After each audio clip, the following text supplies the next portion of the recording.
ក្រហមរំដំដួងចិត្ត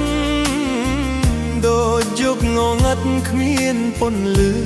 ខែចឹកស្រីសាវ៉ា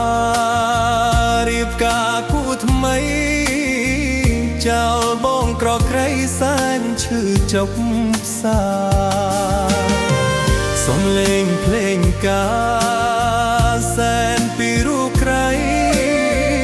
តែសំដីថ្លៃគ្មានត្រាប្រណីអូនអើយអូនចេញមកណាថ្លៃបងសុំចងដៃស្រីថ្លៃចុងក្រោយ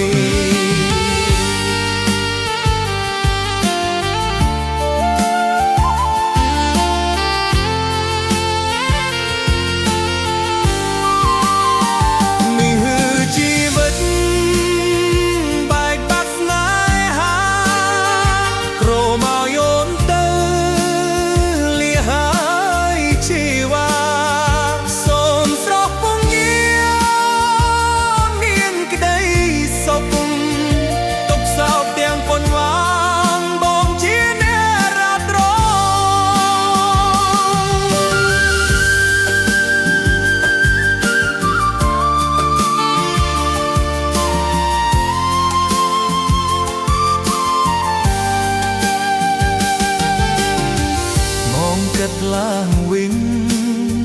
ឃើញតែការស្ហុកហើយខុសខ្លួនឯងដែលស្រឡាញ់